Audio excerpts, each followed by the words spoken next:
Hello and welcome to Second Chance Cinema. This time around, we're going to take a look at Repo, the genetic opera. By the middle of the 21st century, organ failure had become a worldwide epidemic. But GeneCo was there to satisfy the demand for organ replacements. The problem is, if you miss a payment, GeneCo sends out the Repo Man. And when he finds you, your time is up. Repo, the genetic opera came out in 2008 and is directed by Darren Lynn Bousman. It's often labelled as a musical, although it would probably be more accurate to call it an opera, because like a dystopian futuristic version of Les Miserables, it's almost entirely sung. There is virtually no spoken dialogue, and I point out that it's a science fiction dystopian version of Les Mis because obviously that is super happy fun times. Look how much fun Anne Hathaway's having here. Repo stars Alexa Pena-Vega, also known as the girl from Spy Kids, Paul Sorvino, Anthony Stewart Head, Sarah Brightman, Bill Moseley, Ogre from the band Skinny Puppy, Paris Hilton, although the less said about that the better, and co-writer Terence Dunich. Set in the not too distant future of 2056, the world has been devastated by an epidemic of organ failures, but fortunately Roddy Largo has stepped in with his mega corporation GeneCo to provide organ transplants on affordable payment plans. Warning, your organs are at risk of repossession if you do not keep your prepayments. GeneCo is in no way responsible for any damages caused during repossession. Amazingly, the businessman that's willing to take almost sole credit for saving humanity with his affordable organ transplants is not the nicest guy. He is currently blackmailing the widower of his ex-fiancée, Nathan Wallace, into becoming his chief repo man. Now, Roddy does have his own problems. He has 3 children that are all awful. Oldest son Luigi is a homicidal maniac who wields a knife at all times and will stab people to death at the slightest provocation. There ain't one. I will make one. His youngest son, Pavi, is a womanizing, narcissistic, vacuous and effeminate. He wears a skinned face of a woman over his own face as a mask because it's so hideously scarred, and yet is somehow a massive hit with the ladies. The most dashing, fancy snatching, I will leave your diapers dripping. And his daughter is Paris Hilton. Due to the awfulness of his own kids, he actually plans to leave the company on his imminent death to Shiloh, daughter of Nathan. Now, Nathan has always believed that Shiloh can't leave her room because she has inherited the same disease as her mother Marnie died of, but Shiloh in fact does go out and ends up meeting Terence Dunich's character Grave Robber. Grave Robber amazingly robs graves.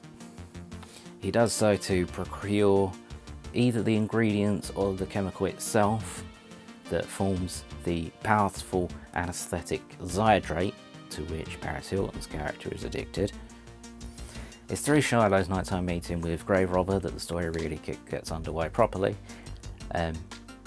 She eventually becomes aware of first the existence of the Repo Men, and then of her godmother, the opera singer Blind Mag, who was given surgically enhanced eyes by GeneCo but is soon to have them repossessed. Eventually Shiloh becomes aware both of Roddy's plans for her to inherit the company and also of her dad's nighttime activities, learning that he is in fact a doctor by day but the terrifying night surgeon and chief repo man by night. The various threads of storyline eventually become intertwined at the opera, where it's the final performance of Blind Mag. Cue more songs and lots and lots and lots of blood. In the end, we have a stack of dead bodies and Paris Hilton's face falls off. An amusing final note points out that she auctions her face for charity and it's bought by Pavi. So, what's bad about Repo? Well, for a start off, it's got Paris Hilton in it, and when is that ever a good thing? She was actually nominated for 2 Razzies for Worst Supporting Actress in the same year, one of which was for this. She won it for the other one. Also, it's not a particularly big budget film, and there is always a fine line that has to be walked between a film being low budget and doing well on it and looking a little cheap, and at times Repo does look a little bit cheap. Also, the film has a sort of weird lighting effect or filter on it. If you ever see a production still and compare that with a still of the actual film, the production still looks a million times better every time. As with virtually any film that uses a sort of opera form and thus has no spoken dialogue, there are odd moments of sort of singing speak that feel a little bit awkward, or a line that is supposed to rhyme but the rhyme is so forced it doesn't really rhyme at all. Also, and it's kind of a big problem for a film with no spoken dialogue and only songs, every version of a song in the film is not as good as the version on the soundtrack. I don't entirely know why, but the soundtrack versions are just seem produced better, the instrumentation is fuller, and in the case of the Largo Kids song Mark It Up, it doesn't have comedy sound effects added on the soundtrack.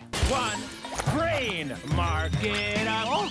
Only I got brains enough.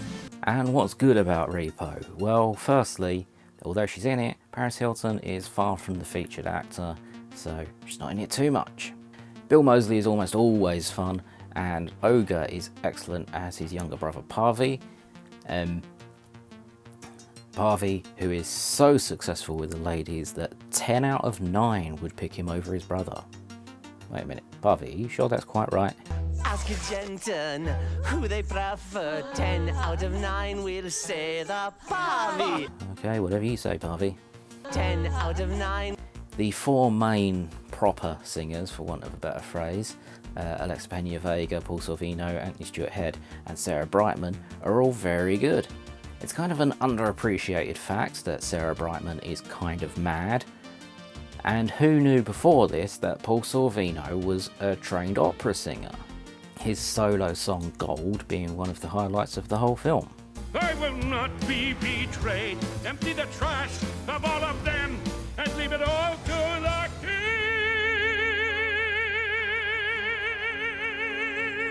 If anyone, I would single out Anthony Stewart Head for specific praise.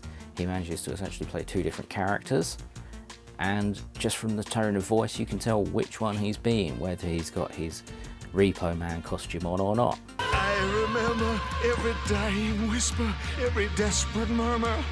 I remember when I gaze upon her, she looks just like you. I remember marking every victim with acute precision. I remember every time I hold you, my born companion. And I remember. Particularly fine examples of this can be found on At the Opera Tonight and Let the Monster Rise. The end of the second of those two songs, he holds an incredibly long note.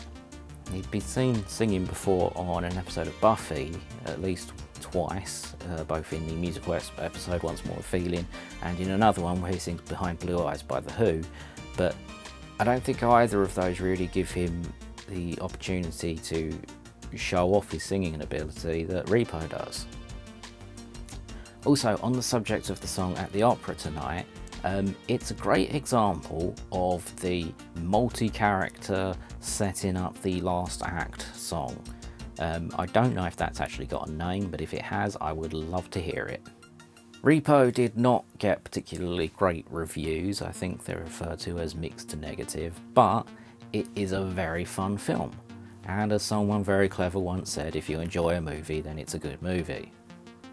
That was Booth. If you don't watch Booth, you should watch Booth. She's part of the Yogscast. She's on Twitch and YouTube. She plays old games and she's a chill, cool guy. She's got 3 awesome cats. She reviews films and does crafts too.